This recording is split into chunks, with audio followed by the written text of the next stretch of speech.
नमस्कार विद्यार्थी मित्रों, मेरे YouTube channel study with Pankaj Nadiya में आप सबका स्वागत है।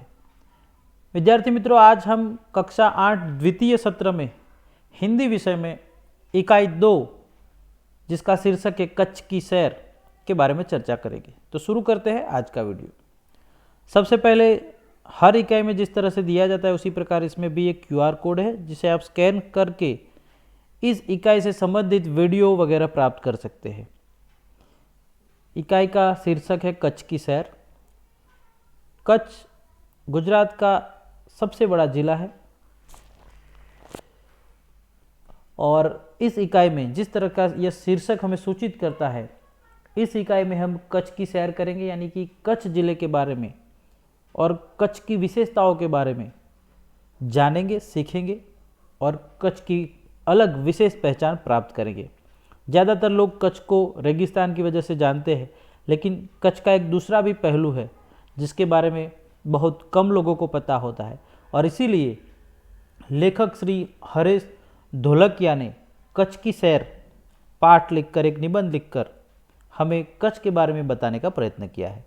सबसे पहले हम लेखक का परिचय प्राप्त करेंगे। कच्छ निवासी हरेश ढोलकिया अध्यापक थे। शिक्षकत्व आपकी पहचान बन गई।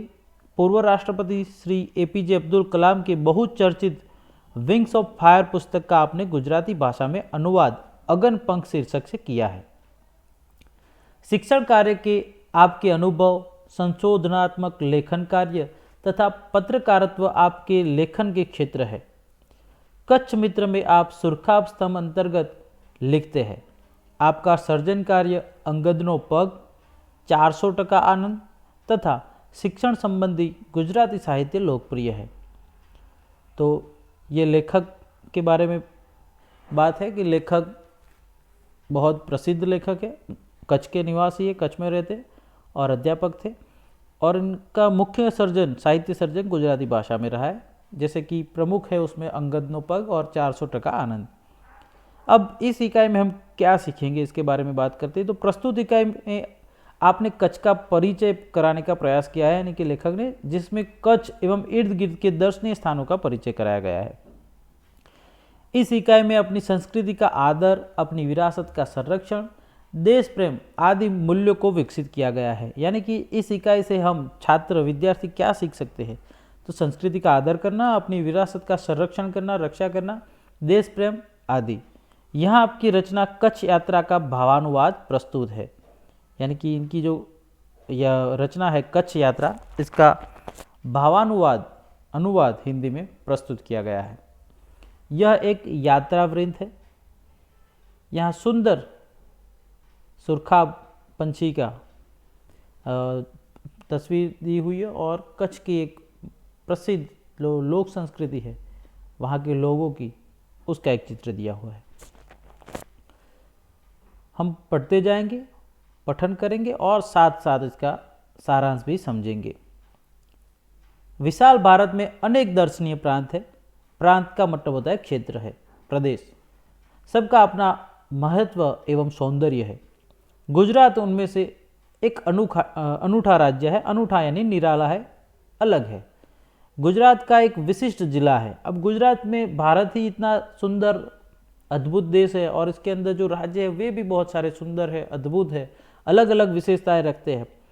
तो उनमें गुजरात अनूठा है और गुजरात का एक जिला विशिष्ट है जिसका नाम है कच्छ। कच्छ गुजरात को अत्यंत रमणीय, जो गुजरात का एक अत्यंत रमणीय प्रदेश है, यानी सुंदर, रमणीय यानी सुंदर प्रदेश है। यात्रियों के लिए कच्छ आकर्षण का केंद्र है। यहाँ यात्री आते हैं। इसका पौराणिक महत्व भी कम नहीं है।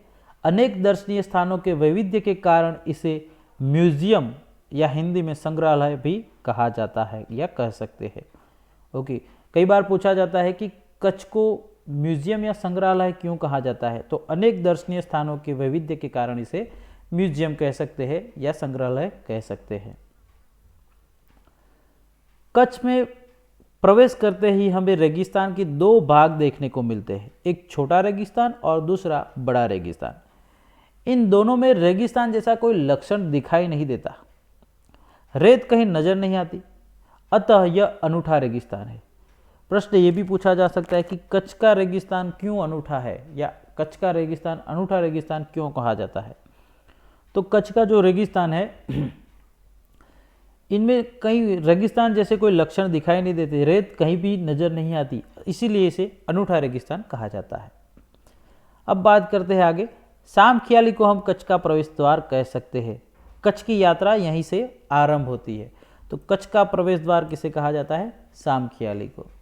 यहाँ से उत्तर दिशा की ओर यात्रा का प्रारंभ होता है। रापर से धोलावीरा पहुँचते ही हमारी प्राचीन संस्कृति मोहेंजोदड़ो का स्मरण हो जाता है। यानी कि रापर से धोलावीरा पहुँचते पर हमें हमारी प्राचीन संस्कृति जो थी, जिसके बारे में आप इतिहास में पढ़ेंगे, मोहेंजोदड़ो, इसका स्मरण होता है, इसकी याद आ जाती है, क्योंकि यहाँ पर उसके अवशेष देखने को मिलते हैं। यह स्थान 5000 वर्ष के अवशेषों का अंग है। यानी कि 5000 सालों पुराने जो अवशेष है वो यहाँ पर प्राप्त हुए हैं। इस प्राचीन नगरी के दर्शन से ही हम चकित रह जाते हैं। यहाँ पर आप देख सकते हो, इसकी तस्वीर भी दी हुई है धोलावीरा की। तो यह इस नगरी के दर्शन से ही हम चकित रह जाते हैं, हमें प्राचीनता में आधुनिकता के दर्शन होते हैं। तो मोहेंजोदड़ो की संस्कृति के जब अभ्यास करेंगे, उसके विषय में जानेंगे, या तो आप YouTube पर भी इसके बारे में जान सकते हो। बड़ी अद्भुत और सुंदर रचना थी इनकी नगर रचना बहुत सुंदर थी, पूरे विश्व ने इसे माना है। तो आप इसके बारे में इंटरनेट के माध्यम से और जानकारी प्राप्त कर सकते हैं मोहेंजोदड़ो की संस्कृति के बारे में। तो ये कच्छ में आप उसके अवशेष धोलावीरा में देख सकते हैं। अब सामखियाली से पश्चिम की यात्रा करते हुए भचाऊ नजर आता है, जो एक बड़ा सा गांव है। बड़ा गांव है, जैसे कि नगर जैसा माना जाता है। वहाँ से गांधीधाम औद्योगिक कारखानों का शहर है। यहाँ सिंधी प्रजा पाकिस्तान से आकर स्थायी हुई है। तो वहाँ से आप सामखियाली से भचाऊ नज़र आता है, जो बड़ा गांव है, और वहाँ से गांधीधाम, जो एक इंडस्ट्रियल एरिया की वजह से जाना जाता है। यहाँ पर बहुत सारी फैक्ट्रियाँ, कारखाने लगे हैं, और यहाँ पर पाकिस्तान से सिंधी प्रजा आकर रहने लगी है, वहीं पर स्थायी हुई है। गांधीधाम, आदिपुर तथा गोपालपुरी उद्योगों के कारण विकसित हुए दिखाई देते हैं। यानी कि कौन से बड़े शहर है जो उद्योगों की वजह से विकसित हुए? तो गांधीधाम, आदिपुर और गोपालपुरी। आदिपुर में गांधी स्मृति तथा पास ही कंडला बंदरगाह का बड़ा महत्व है। तो आदिपुर में क्या देखने लायक है? तो आदिपुर में है गांधी स्मृति, और उसके पास कंडला बंदरगाह पड़ता है, जो अपना अलग ही महत्व रखता है। कंडला का विकास यहाँ की प्रजा के लिए महत्वपूर्ण है, क्योंकि कंडला की वजह से यहाँ के लोगों को, बहुत सारे लोगों को रोजी भी मिलती है, रोजगार भी मिलता है।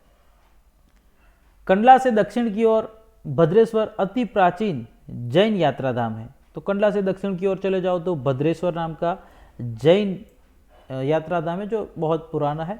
संगमरमर से बना ये 2500 वर्ष पुराना जिनालय भूकंप में खंडित हुआ था। भूकंप जब आया तो उसमें टूट चुका था, खंडित हुआ था। उसके पुनर्निर्माण का कार्य जोरों से चल रहा है। इसे आधुनिकता का स्पर्श मिला है। यानी कि अब जो ये मंदिर पुराना था, अब उसका पुनर्निर्माण हो रहा है। कहीं टूट गया होगा तो उसे रिपेयर किया जा रहा है, और इसी की वजह से अब इसे आधुनिकता मिल रही है। मुंद्रा शहर तहसील मुख्यालय भी है।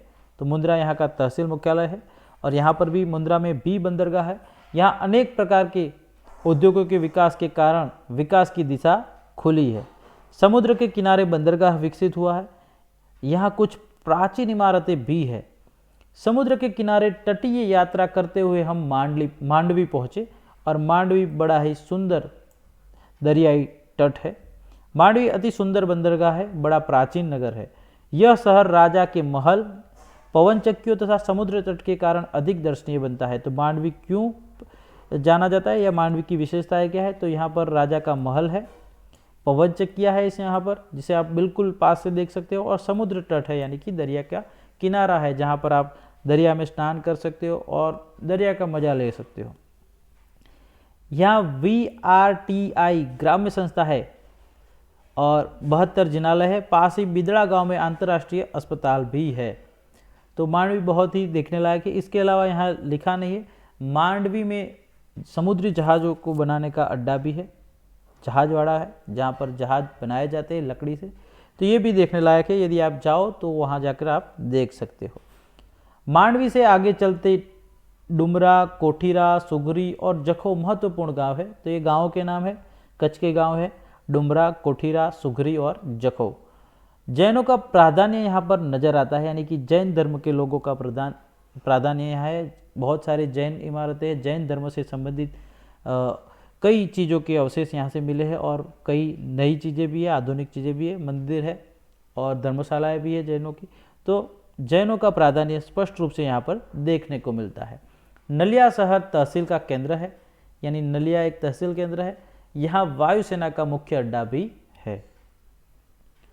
आगे बात करते हैं, नलिया से 1 घंटे की यात्रा करने के बाद आप नारायण सरोवर, एक अति प्राचीन पौराणिक धार्मिक स्थान पहुंच सकते हो। तो नलिया से 1 घंटे की यात्रा करने के बाद ही आपको नारायण सरोवर नाम का एक अति प्राचीन पौराणिक और धार्मिक स्थल मिल जाता है। वहां जाकर आप दर्शन कर सकते हो, उस पौराणिक जगह का आनंद उठा सकते हो। इस स्थान को रामायण काल का माना जाता है। वहाँ कोटेश्वर नामक दर्शनीय मंदिर भी है, जहाँ से रावण गुजरा था। यह पूरे भारत का प्राचीन स्थल माना जाता है, यानी कि कोटेश्वर भारत का सबसे प्राचीन, सबसे पुरानी जगह माना जाता है। और ऐसा कहा जाता है, लोकोक्ति है कि रावण वहाँ से गुजरा था और इसीलिए कोटेश्वर और नारायण सरोवर ये रामायण काल का माना जाता है। सूर्योदय और सूर्यास्त दर्शन यहाँ का बड़ा आकर्षण है। तो कोटेश्वर में आप सूर्योदय और सूर्यास्त, यानी कि सूरज को उगता हुआ और सूर्य को अस्त होता हुआ देख सकते हैं। इसका दर्शन करना, यानी कि उसका लुत्फ उठाना बड़ा ही मज़ेदार होता है और इसी वजह से लोग यहाँ पर ठहरते हैं। नारायण सरोवर से आगे की यात्रा में लखपत आता है, जो अति प्राचीन स्थल है। गुरु नानक की चरण रज से पावन इस भूमि पर गुरुद्वारा है। तो लखपत में एक गुरुद्वारा है, सिखों का पवित्र यात्रा धाम होता है या धार्मिक स्थल होता है गुरुद्वारा। तो गुरु नानक जी के चरण रज, यानी चरण रज से यहाँ पर गुरु नानक के चरण रज से इस भूमि को, इस मिट्टी को पवित्र किया गया है और पवित्र माना जाता है और इसी तरह यहाँ पर एक गुरुद्वारा बनाया गया है। एक समय का समृद्ध शहर आज जीर्णावस्था में। लखपत, इस गांव का नाम ही लखपतियों के आधार पर शायद रखा गया होगा, लेकिन एक समय में, पुराने समय में जो समृद्ध शहर होगा वो आज जीर्णावस्था में होते हुए भी दर्शनीय है, यानी कि आज जर्जरित हो चुका है, बिखर चुका है, लेकिन फिर भी दर्शनीय है। यहाँ एक किला है, उसके बगल में, यानी कि उसके पास में पानंद्रो खनिज संपत्ति के लिए प्रसिद्ध है। तो पानंद्रो जो है वो खनिज संपत्ति के लिए फेमस है, प्रसिद्ध है। ज़्यादातर यहाँ पर कोलसा पाया जाता है और भी बहुत सारे खनिज यहाँ पर पाए जाते हैं। तो वहाँ पर कोयले की खान वगैरह पाई जाती है। साथ ही विद्युत निर्माण का केंद्र भी है, यानी कि बिजली निर्माण किया जाता है। लखपत से मध्य कच्छ की ओर बढ़ने पर आपको हाजीपुर, मुसलमानों के लिए श्रद्धा का केंद्र मिल जाता है, यानी कि एक और यात्रा धाम मुसलमानों के लिए भी है यहाँ पर, जो है हाजीपुर में। तो वहाँ पर मुसलमानों के लिए श्रद्धा का केंद्र है। यहाँ पीर की मजार है। पूछा जाता है कि हाजीपुर में क्या है, हाजीपुर में क्या है? तो हाजीपुर में पीर की मजार है और मुसलमानों का यात्रा धाम है, मुसलमानों के लिए श्रद्धा का केंद्र है यह।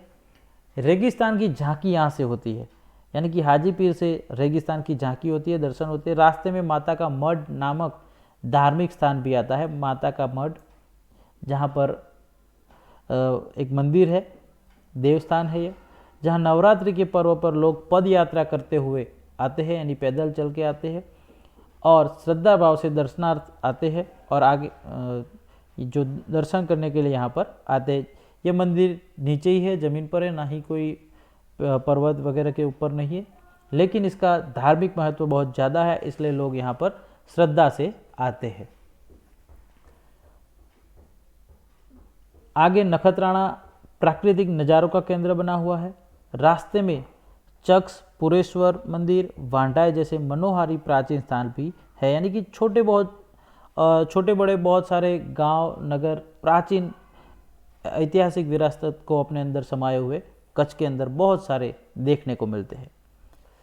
अब आते हैं कच्छ के मुख्य केंद्र की ओर। अब कच्छ का मुख्य केंद्र भुज आते ही उसके वैभव का परिचय होता है। तो कच्छ का मुख्य केंद्र क्या है, या खाली जगह कच्छ का मुख्य केंद्र है, 1 मार्क्स के लिए यदि ऐसा प्रश्न बनता है तो वह है भुज। तो ये भी आपको याद रखना है। परीक्षा के हिसाब से भी याद रखना है और आपकी जानकारी के लिए भी है। तो कच्छ का मुख्य केंद्र है भुज, और भुज आते ही उसके वैभव का परिचय होता है। भुज में बहुत सारी देखने लायक बहुत सारी जगह है, जैसे कि आयना महल है और प्राग महल, टावर है यहाँ पर जिसके ऊपर एक बहुत बड़ा घंट है जिसे आप बजा सकते हो। बहुत बड़ा घंट है जो इसी के पास में है, टावर के पास, प्राग महल के पास। उसके बाद है स्वामीनारायण मंदिर, हिल गार्डन, हमीरसर तालाब, भुजिया पहाड़, लोक संग्रहालय, विश्वविद्यालय आदि के दर्शन करके हम आनंद ले सकते हैं। तो कच्छ के मुख्य केंद्र भुज में देखने लायक बहुत कुछ है। पूरा एक दिन यहाँ पर आपको कम पड़ सकता है। आयना महल, प्राग महल, टावर भी है, स्वामीनारायण मंदिर, हिल गार्डन, हमीरसर तालाब, भुजिया पहाड़ और लोक संग्रहालय, विश्वविद्यालय, ये सारे देखने लायक जगह कच्छ के मुख्य केंद्र भुज में है। सन 2001 के भूचाल यानी भूकंप, सन 2001 के भूचाल ने इसे खंडित किया था, यानी कि तोड़ दिया था, तोड़ मरोड़ दिया था। तो लोगों ने उसे नए स्वरूप में पुनः निर्माण करके और सुंदर शहर बना दिया है। 2001 में जब भूचाल आया, जब भूकंप आया, तो भुज सबसे ज़्यादा प्रभावित कच्छ रहा था और उसमें भुज, बचाऊ, रापर ये सारे जगह बहुत प्रभावित रहे थे। तो पूरा शहर तहस नहस हो चुका था, लेकिन लोगों ने उसे नए स्वरूप में पुनः निर्माण कर दिया है और अब भुज एक सुंदर शहर बन गया है। भुज से उत्तर दिशा की ओर खावड़ा में काला डूंगर है। तो उत्तर दिशा की ओर चले जाओ तो खावड़ा में काला डूंगर है। पहाड़ पर चढ़कर रेगिस्तान की झांकी करना एक अनूठा अनुभव है। तो यहाँ पर आप पहाड़ पर चढ़कर रेगिस्तान की, यानी कि मरुस्थल की, गुजराती में जिसे रण कहा जाता है, उसकी झांकी कर सकते हैं, उसे देख सकते हैं और यह देखना एक अनूठा अनुभव होता है। सरकार एवं स्थानीय जनता द्वारा रणोत्सव का यहाँ पर आयोजन किया जाता है काला डूंगर के आसपास और रेगिस्तान में। रणोत्सव यानी कि रण के अंदर, ये गुजराती शब्द रण और उत्सव से बना है। ओके, रण का मतलब हिंदी में होता है रेगिस्तान। तो यहाँ रेगिस्तान का उत्सव, ऐसा हम कह सकते हैं, रेगिस्तान के उत्सव का आयोजन किया जाता है। देश भर से लोग यहाँ आते हैं। सफ़ेद रेगिस्तान को देखना एक आनंददायी घटना है। तो देश भर से और कई विदेशी प्रवासी भी आते हैं और सफ़ेद रेगिस्तान को देखना, और ज़्यादातर पूर्णिमा की रात को सफ़ेद रेगिस्तान को देखना एक आनंददायी घटना होती है और इसीलिए यहाँ पर बहुत सारे यात्री आते हैं। भुज से अंजार भी जाया जाता है। अंजार में जिसल तोरल की समाधि है। आगे बढ़ते हुए सृजन संस्था में यहाँ की प्रजा की हस्तकला का परिचय होता है। जिसल तोरल की स्मृति में यहाँ मंदिर बना है जो एक ऐतिहासिक स्थान है। यहाँ से आदिपुर तथा गांधीधाम भी जा सकते हैं। सूरजबारी नाम के स्थान से हमारी कच्छ यात्रा पूर्ण होती है। तो सूरजबारी नाम का जो स्थान है वो अंतिम है और यहाँ से कच्छ की यात्रा पूर्ण होती है, जो अविस्मरणीय स्मृतियाँ छोड़ जाती है, यानी कि कच्छ की यादें हमेशा बनी रहती है। कहा जाता है कि कच्छ नहीं देखा तो कुछ नहीं देखा। आपने शायद टीवी में ऐड भी देखा होगा। इसका कैंपेन अमिताभ बच्चन जी करते हैं कि कच्छ नहीं देखा तो कुछ नहीं देखा। ओके, तो ये इसलिए कहा जाता है कि क्योंकि कच्छ में बहुत कुछ देखने लायक है। एक ज़माने में जो लोग कच्छ के निकट नहीं रहते हैं या कच्छ ज़िले के आसपास में नहीं रहने वाले लोग ऐसा मानते थे कि कच्छ में केवल रेगिस्तान है, लेकिन कच्छ में बहुत कुछ देखने लायक है। कच्छ में केवल रेगिस्तान नहीं है और इसीलिए कहा है कि कच्छ नहीं देखा तो कुछ नहीं देखा। कच्छ गुजरात का गौरव है और दुनिया भर के लोगों के लिए किसी भी मौसम में दर्शनीय एवं आकर्षण का केंद्र है। तो कच्छ एक बड़ा ही न्यारा, प्यारा, अनूठा जिला है और यदि आप जा सकते हो तो एक बार कच्छ की सैर जरूर करनी चाहिए। कच्छ यात्रा जो हरेश भाई ढोलकिया ने लिखा हुआ है गुजराती में, उसका अनुवाद महेश भाई उपाध्याय ने हिंदी में किया है। तो यह एक भावानुवाद है। ओके, इसके शब्दार्थ देखते हैं। अनूठा यानी अनोखा, विशिष्ट यानी अनूठा यानी अनोखा या तो विशिष्ट, रेगिस्तान यानी मरुभूमि, गुजराती में रण कहते हैं, जीर्णोद्धार यानी पुनः निर्माण करना, मजार यानी कि दरगाह, गुरुद्वारा यानी सिखों का धार्मिक स्थल और भूचाल यानी भूकंप। तो इस प्रकार कच्छ की सैर एक बड़ा ही अद्भुत पाठ है और ये पाठ पढ़ते पढ़ते, सीखते सीखते हमें खुद ऐसा लगता है कि हम कच्छ की सैर करने लगे हो। पूरा पाठ पढ़ने पर आपको लगेगा कि हमने कच्छ की यात्रा घर बैठे कर ली। तो विद्यार्थी मित्रों, यह वीडियो आपको कैसा लगा ये कमेंट में ज़रूर से बताइए और वीडियो अच्छा लगा हो तो वीडियो को लाइक कर दीजिए, अपने दोस्तों के साथ शेयर कीजिए और यदि आपने मेरा चैनल स्टडी विद पंकज नाड़िया अभी भी सब्सक्राइब ना किया हो तो चैनल को अभी सब्सक्राइब कर ले, ताकि आने वाले हर नए वीडियो की अपडेट आपको मिलती रहे। मिलते हैं एक नए वीडियो के साथ, तब तक के लिए गुड बाय।